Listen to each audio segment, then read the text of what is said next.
ये चैप्टर आपका चल रहा है MS DOS। MS DOS में आपको पढ़ाया जा रहा है इंटरनल कमांड। इंटरनल कमांड के अंतर्गत ये कमांड आता है आपका एट्रीब्यूट्स कमांड। एट्रीब्यूट मींस विशिष्ट, कमांड मींस निर्देश, यानी MS DOS के ये कुछ विशेष प्रकार के निर्देश होते हैं, उन्हीं को कहते हैं एट्रीब्यूट्स कमांड। तो इन दिस टॉपिक, इस प्रकरण के अंदर present some special types of command. Present means होते हैं, सम मींस कुछ, स्पेशल मींस विशेष, टाइप्स मींस प्रकार, कमांड मींस निर्देश। तो इस प्रकरण के अंदर कुछ विशेष प्रकार के निर्देश होते हैं which provide some special properties to DOS file। which provide, जो उपलब्ध करवाता है some special properties, कुछ विशेष गुण प्रदान करता है to DOS file. MS DOS के जो फाइलें हैं उनको कुछ विशेषता प्रदान करता है ना। तो इसमें पहला कमांड है hide to DOS file. Hide means छिपाना, छिपाना है ना, छिपा सकते हैं। जैसे भगवान कृष्ण ने सूर्य को छिपा दिया था अपने सुदर्शन चक्र से, केवल छिपा दिया था ना, छिपा दिया, दिख नहीं रहा। तो वैसे ही MS DOS में जो फाइल है उसमें से किसी भी फाइल को हम छिपा सकते हैं। मींस कि जब हम डायरेक्टरी लोड करते हैं तो लोड करने के बाद उसमें कितनी फाइलें हैं इसको देखने के लिए क्या करते हैं, DIR। उसको देखने के लिए क्या करते हैं, DIR करते हैं। तो DIR करने से उस डायरेक्टरी के अंदर जितनी भी फाइलें होती है वो सब दिखाई देती है, उनका नाम दिखता है, उनका एक्सटेंशन दिखता है। हम ये चाहते हैं कि जो डायरेक्टरी लोड है, मान लो हिंदी की डायरेक्टरी लोड है, हिंदी नाम की, और उसमें एक फाइल है प्रेमचंद के नाम, है ना, वो फाइल हमको ना दिखे, बाकी दिखे, वो फाइल हमको ना दिखे, तो उसके लिए यूज फॉलोइंग सिंटैक्स, निम्नलिखित फार्मूले का प्रयोग करो टू हाइड, छिपाने के लिए वांटेड फाइल नेम। जो भी फाइल हम चाहते हैं कि हमारे लिस्ट में ना दिखे उसका नाम लिखेंगे फ्रॉम द लोडेड डायरेक्टरी, यानी लोड की गई डायरेक्टरी से उस फाइल को हम छिपा सकते हैं। तो उसके लिए फार्मूला है C:\dir ग्रेटर देन, यानी कि dir greater than means directory हमें लोड होगी। जैसे मान लो कि हिंदी नाम की डायरेक्टरी लोड है, ठीक है। अब इसमें से एक फाइल थी क्या, कौन सी फाइल थी, प्रेमचंद। तो यहाँ पे हम लिखेंगे प्रेमचंद डॉट, एक्सटेंशन मान लो इसका था HIN, फिर स्पेस करेंगे और फिर +H लिख के एंटर कर देंगे। अब दोबारा जब हम हिंदी के आगे यहाँ पे DIR लिखेंगे तो प्रेमचंद वाली फाइल नहीं दिखाएगी, यानी कि वो फाइल छिप गई। वो फाइल है उसमें लेकिन दिख नहीं रही। दूसरा कमांड आता है लॉक टू DOS फाइल। जैसे आप लोग लॉक कर देते हो ना, अपना मोबाइल लॉक कर देते हो, है ना, या घर का दरवाजा लॉक कर देते हो कि कोई उसमें अवांछित व्यक्ति ना घुसने पाए या कोई अवांछित कार्य उसमें ना हो पाए। इसी प्रकार से MS DOS के अंदर हमने एक दिन बताया था आपको एडिट कमांड। किसी पुरानी DOS फाइल में अगर हमें कुछ लिखना हो तो कैसे लिखते हैं, एडिट कमांड के द्वारा लिखते हैं। किसी भी पुरानी फाइल में या कुछ मिटाना हो तो मिटा भी सकते हैं। यहाँ पर लॉक टू DOS फाइल, हम ये चाहते हैं कि जो फाइल हमने बनाई है उस फाइल को हम लॉक कर दें, यानी कि ना उसमें कोई कुछ लिख सके और जो लिखा हुआ है ना तो उसको मिटा सके, डिलीट कर सके। तो उसके लिए lock to DOS file. This syntax, इस फार्मूले के द्वारा यूजर के लॉक, हम लोग लॉक कर सकते हैं wanted file from loaded directory.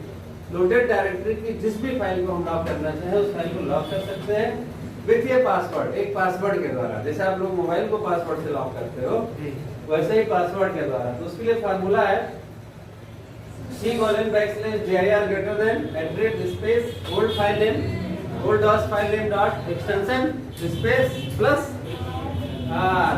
R का मतलब यहाँ पर होता है रीडेबल।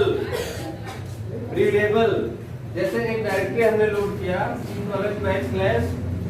हिंदी, फिर लिखा हमने attrib space Premchand dot space plus R। क्या होगा यहाँ पे, अब ये फाइल हमारी लॉक हो जाएगी, यानी कि इसको कोई खोल के पढ़ तो सकता है लेकिन इसमें कुछ भी एडिट नहीं कर सकता है। जो लिखा है ना तो उसको मिटा सकता है और ना तो अपना कोई नया उसमें डाटा डाल सकता है। देखो, तो अभी आपने देखा कि MS DOS में जो डायरेक्टरी लोड है उसके अंदर जो फाइलें हैं, उन फाइलों में से किसी भी फाइल को हम फाइलों की लिस्ट की सूची से, फाइलों की लिस्ट से गायब कर सकते हैं, है कि नहीं, यानी कि छिपा सकते हैं। और जो फाइल पहले से बनाई गई है उसको लॉक कर सकते हैं, मीन्स की एडिटिंग उसमें नहीं कर सकते। फिर है अनहाइड टू डॉस फाइल। मान लीजिए कि आपको ही उसे देखना हो, आप उस छिपाई गई फाइल को देखना चाहते हैं, उसको डिस्प्ले कराना चाहते हैं, तो उसके लिए अनहाइड टू डॉस फाइल, जो फाइलें छिपाई गई हैं उन फाइलों को हम अनहाइड करते हैं, यानी कि प्रदर्शित कर देंगे। तो यूज फॉलोइंग सिंटेक्स, निम्नलिखित फार्मूले का प्रयोग करो to hide wanted file name from the loaded directory.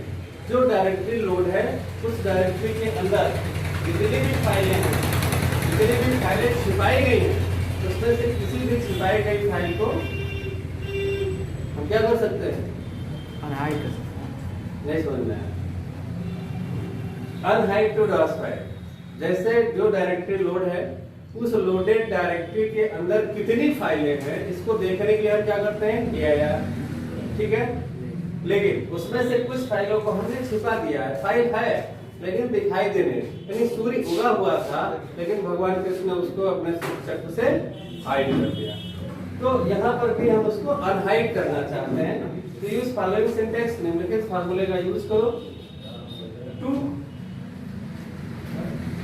Unhide. Directory load है, उस डायरेक्टरी में जो फाइलें लॉक की गई हैं उनको अनलॉक कर सकते हो। तो विद दिस सिंटैक्स, इस सिंटैक्स के द्वारा यूजर कैन अनलॉक, हम अनलॉक कर सकते हैं wanted locked DOS file from loaded directory. जो डायरेक्टरी लोड है उसके अंदर अगर कोई फाइल लॉक की गई है तो कौन सी फाइल लॉक की गई है उसको यहाँ से हम अनलॉक कर सकते हैं। मींस अनलॉक करने के बाद उसमें हम कुछ भी लिख सकते हैं या जो लिखा हुआ है उसको मिटा सकते हैं, डिलीट कर सकते हैं। C:\dir greater than @ space old locked unlocked, old unlock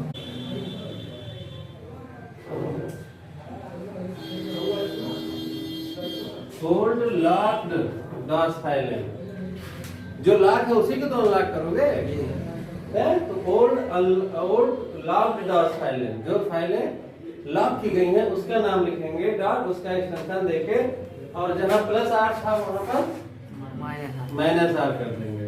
तो इस तरह से वो फाइलें ओपन हो जाएंगी, यानी कि